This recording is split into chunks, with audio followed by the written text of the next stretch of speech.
At every moment, we are sprayed with clouds of earth. How many men are afraid? We are no longer in a civilized world. One suffers and says nothing. At our feet, the wounded groan in a pool of blood. For hours, these groans continue until they die before our eyes without anyone being able to help them.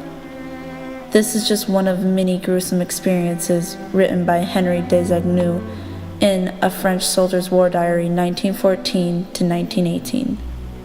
Henri's diary delivered an opportunity to observe the words and emotions through the eyes of a soldier by seeing the loss of humanity and enabling his uniform and nationality to define him. To Henri and thousands of other French soldiers, the unknown and the unexpected quickly became the life they lived day by day. In the war, Henri and his comrades were not only fighting against men, they were fighting to beat all odds. War is not only fighting the enemy, it also entails fighting against inhumane living conditions, the unknowns, and predominantly the fight for morale. Saturday, August 1st, 1914, the start of mobilization for the French army begins. This day was a day of mourning. It symbolized the start of Henri's new life for the next 4 years.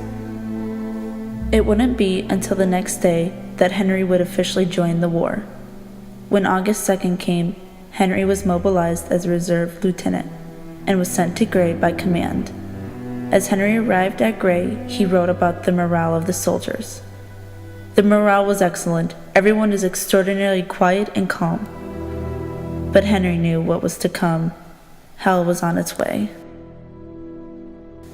In just the second month of war, Henri's diary was filled with anger towards the French army leaders. They would organize multiple attempts for a mission, but would fail to pass on the information to their soldiers. Henri would spend many nights at the railroad transport service station, waiting for orders that failed to come. Henri wrote consistently the same story of the French army. They seemed to never have a concise plan on knowing where to station their soldiers. With multiple failed attempts on making a plan of attack, French soldiers would consistently march aimlessly with no confirmed plan. The French army was notorious of planning the unknown. In better words from Henri, it's the unknown, always the unknown. The unorganization of missions would take a toll on the morale of Henri and his comrades. By March 12, 1916, Henri took command of the 21st Company. It was now Henri's duty to raise the morale of the troops. But never having a consistency plan of attack, Henri's troops lived day by day in the unknown. Henri wrote of the difficulties he had to try and raise the morale within his troops. Eventually, Henri found it difficult to raise even his own morale. By June 10, 1916, Henri and his troops departed in the direction of Verdun. What laid ahead for them was the heart of the unprecedented dangers of the two most deadliest weapons in World War I, airplanes and machine guns. When the shelling of the airplanes shot down bullets towards Henri, he had felt a total of helplessness among soldiers who could only wait until it stopped. Henri took the simplest measures, such as clinging to the walls along the trenches for survival. Life in the trenches was described as hideous and filthy. When writing about the trenches, Henri wrote with precise, vivid words. Nothing in the Great War was more certain than death when battling in the front. Henri also endured some of the most brutal forms of warfare. Thousands of soldiers, including Henri, were sent to fight away from home for years at a time.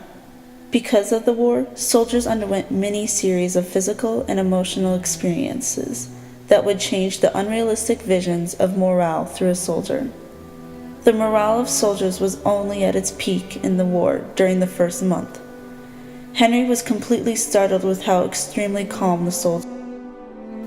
These soldiers' morale was so high because of how clueless they were. They were completely taken back when they found out the war was complete human chaos. it would feel almost like living in hell. In Henri's diary, he always mentioned his disappointments with the leaders. As the leaders stayed consistent with the lack of communication with their troops, they would soon start to see the lack of morale. They would soon put the pressure on Henri to bring back the same morale from the beginning of the war. Henri wrote, "My superiors are counting on me to raise the morale of the troops." These leaders' main goal, instead of organize their army, was persistently raise morale within the soldiers. What is very ironic about this situation was Henri rarely wrote about seeing these leaders on the battlefield, and if he did see them on the battlefield, they were only coming to yell at certain captains. They never brought encouraging words. If they did make a visit, it was them being disgusted that their army was not moving forward fast enough. With these painful acquaintances, these leaders never raised the morale with the soldiers. They were more likely to lower the morale of their soldiers. If these leaders really wanted to raise morale, would it not have been more beneficial to bring encouraging word? Henri did write that the pretty obvious strategic plan they could have made was throwing the responsibility of raising morale to a more favorable person, such as himself, who understood what these soldiers were going through. Henri wrote about his exhaustion and how fed up he was with this war, but because of his duty to raise the morale within his troops, he had to completely bury all of that exhaustion in the trenches. At the beginning of the diary of Henri Desagneaux, he was just another soldier compelled to put a uniform on and to fight for his country. The realities of the war could have easily created an emotional disconnection between himself and his comrades. But Henri fought against that. Living through 4 years of war, he found strength in himself to overcome the tragic devastation of what a war can do. In creating a diary, Henri produced a textual world of contradictions, uncertainty, and emotional exhaustion to fight with morale in the Great War.